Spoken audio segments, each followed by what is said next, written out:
Selamat datang ke NK Channel. Sekiranya ini kali pertama anda boleh menyokong saya dengan menekan butang subscribe dan loceng notifikasi. Untuk video hari ini, saya ingin membuat ulasan berkaitan dengan kenyataan yang telah dikeluarkan oleh Menteri Kewangan kita, Tengku Zafrul, berkenaan dengan bantuan Aisina dan bantuan moratorium yang akan diumumkan oleh kerajaan dalam masa terdekat. Okey, saya tengok rata-rata dah ramai YouTubers di Malaysia yang membuat ulasan dan memberikan pandangan berkenaan dengan kenyataan beliau.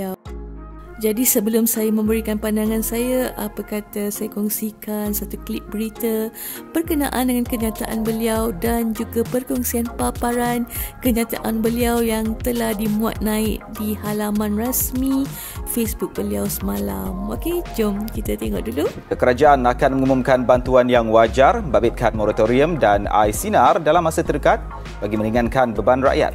Menteri Kewangan Datuk Seri Tengku Zafrul Abdul Aziz berkata perkara itu sudah dibincangkan bersama Perdana Menteri. Dalam hantaran di Facebook beliau, Datuk Seri Tengku Zafrul menjelaskan isu moratorium dan Aisinar sudah dibincangkan bersama Tan Sri Muhyiddin Yassin dan agensi-agensi berkaitan.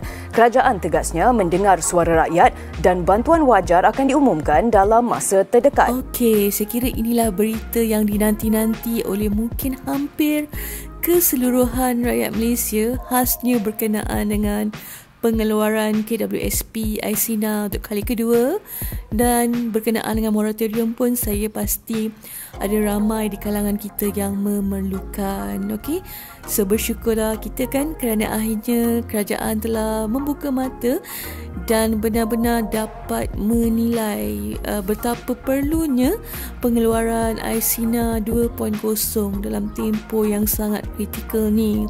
Pun saya berpandangan kerajaan perlu menyelesaikan dulu bantuan-bantuan yang masih lagi tertunggak. Sebagai contoh, bantuan Pemerkasa Plus pun masih lagi belum selesai diagihkan ataupun disalurkan kepada semua penerima yang layak. Saya ada banyak membaca komen-komen di media sosial, di YouTube maupun di Facebook yang ramai lagi belum menerima bantuan Pemerkasa Plus, apalagi bantuan Pemerkasa yang telah dimaklumkan melalui sidang media akan mula diberikan bermula Jun kan, tapi nampaknya sehingga kini bantuan Pemerkasa pun kita masih lagi belum nampak sebarang pengkreditan dilaksanakan. Jadi untuk solusi jangka masa pendek ataupun penyelesaian jangka masa pendek, mungkin ada baiknya kerajaan menyelesaikan dulu bantuan-bantuan yang tertunggak ni agar sekurang-kurangnya rakyat mempunyai sedikit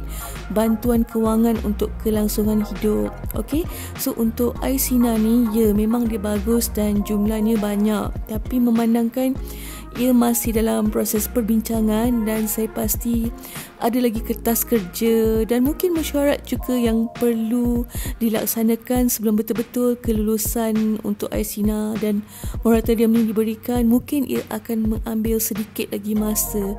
Jadi apa kata kalau kerajaan memberikan fokus kepada bantuan yang telah diumumkan dan dananya pun sepatutnya telah ada, memandangkan pengumuman telah dibuat, dan fokus untuk selesaikan dulu bantuan-bantuan ini, dan pada masa yang sama fokus juga untuk langkah-langkah seterusnya yang boleh diambil agar Aisina kali kedua boleh disalurkan kepada rakyat. Jadi sekurang-kurangnya adalah duit masuk dulu kan melalui Pemerkasa dan Pemerkasa Plus, dan kemudian diikuti dengan Aisina. Mungkin dalam seminggu dua lagi pun tak apa, sebab at least duit dah masuk sikit.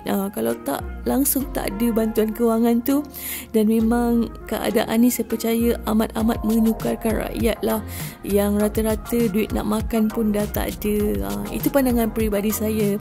Saya bukan seorang yang membangkang kerajaan ataupun menyokong kerajaan secara orang kata tanpa logik macam tu, tapi saya bercakap daripada aspek orang kata kebajikan, dan sebagai seorang rakyat Malaysia dan sebagai seorang YouTuber yang saya nampak kesukaran dan kepayahan rakyat melalui komen-komen yang diberikan dalam video-video saya. Okey, Jadi sekian saja pandangan saya dan mungkin sedikit perkongsian yang boleh saya berikan tentang apa yang saya rasa berkenaan dengan kenyataan yang telah dikeluarkan oleh Tengku Zafrul semalam. Okey, sekiranya anda berpuas hati dengan video saya, anda boleh menekan butang like, anda juga boleh subscribe, anda boleh share video saya dan meninggalkan komen sebagai tanda sokongan. Okey?